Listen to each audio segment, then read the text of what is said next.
Welcome to మన TV news. Kurnool మండల పరిషత్ కార్యాలయంలో ఉమ్మడి కర్నూలు జిల్లా ఎంఆర్పీఎస్ నాయకుల సమావేశం నిర్వహించారు. ఈ సమావేశానికి ముఖ్య అతిథిగా బ్రహ్మయ్య మాదిగ హాజరయ్యారు. ఈ సందర్భంగా ఆయన మాట్లాడుతూ కూటమి ప్రభుత్వం అధికారంలోకి వచ్చిన తర్వాత దళితులపై దాడులు పెరిగాయని ఆరోపించారు. గత 2 సంవత్సరాల్లో 22 మంది దళితులు హత్యకు గురయ్యారని ఆయన పేర్కొన్నారు. అమరావతిలో 33,000 ఎకరాల్లో నిర్మిస్తున్న రాజధానిలో దళితులకు స్థానం ఎక్కడుందని ప్రశ్నించారు. గత 40 ఏళ్లుగా రాష్ట్రంలో దళితులకు రక్షణ లేకుండా పోయిందని విమర్శించారు. ఎన్నికల సమయంలో దళితుల సంక్షేమం కోసం హామీలు ఇచ్చి అధికారంలోకి వచ్చిన తర్వాత వాటిని పట్టించుకోవటం లేదని ఆరోపించారు. దళితుల రక్షణలో దళిత ప్రజాప్రతినిధులు కూడా విఫలమయ్యారని అన్నారు. దళితుల కోసం కొనసాగుతున్న 3 కార్పొరేషన్లకు సరైన బడ్జెట్ కేటాయించకపోవడం బాధాకరమని బ్రహ్మయ్య మాదిగ అన్నారు. దళిత క్రైస్తవులకు రిజర్వేషన్లు కల్పించాలని డిమాండ్ చేశారు.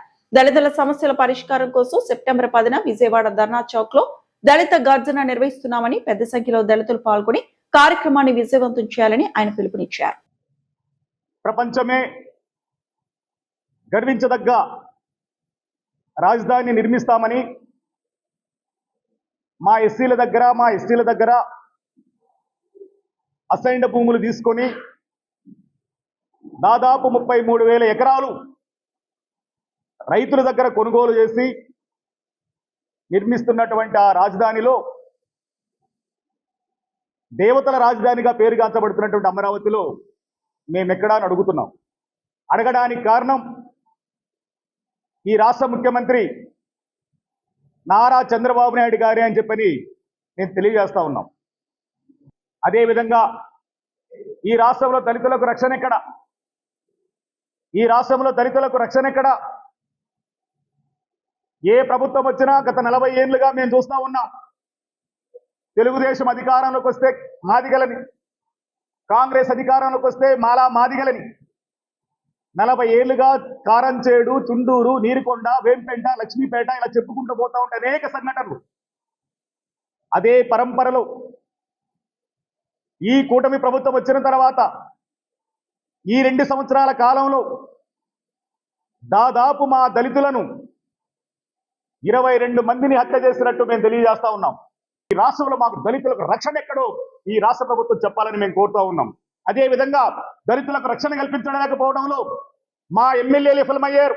మా మాదిగ సమాజ వర్గానికి, మా మాల సమాజకు సంబంధించిన 29 మంది ఎమ్మెల్యేలు ఉన్నారు.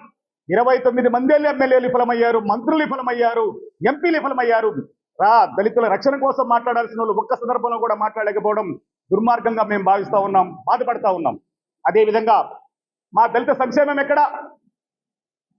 ఏ ప్రభుత్వమైనా అధికారంలోకి వస్తే దళితులకు పెద్దపీట వేస్తామని, దళిత యువకులకు పెద్దపీట వేస్తామని, యువకులు అన్ని రంగాలు అభివృద్ధి చెందాలని, దళిత సాధికారతే మాకు ముఖ్యమని చెప్పని ఊకదంపుడు ఉపన్యాసాలు ఇచ్చేటువంటి ప్రభుత్వాలను మేము అడుగుతూ ఉన్నాం. గత 10 ఏళ్ల కాలంగా మా దళిత సంక్షేమం ఎక్కడ? గత ప్రభుత్వంలో కూడా 3 కార్పొరేషన్లు చేశారు. ఎస్సీ కార్పొరేషను 3 కార్పొరేషన్లు చేశారు. మాది కార్పొరేషను, మాల కార్పొరేషన్, రెల్లి కార్పొరేషన్.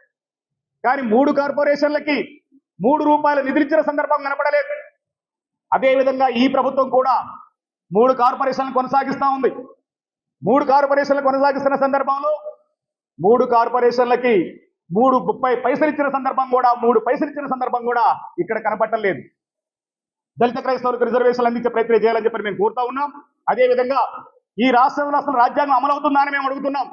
విషయాల మీద రేపు సెప్టెంబర్ 10వ తారీఖున విజయవాడ ధర్నా చౌక్ కేంద్రంగా మేము దళిత గర్జన నిర్వహిస్తా ఉన్నాం. దానిలో భాగంగా ఈ రోజు ఇక్కడికి వచ్చామని తెలియజేసుకుంటూ, నా మాదిగ సోదరులు, నా మాల సోదరులు, దళిత సమాజం అభివృద్ధి కావాలని కోరుకున్న ప్రతి ఒక్కరు కూడా రేపు సెప్టెంబర్ 10వ తారీఖున జరిగేటువంటి దళిత గర్జన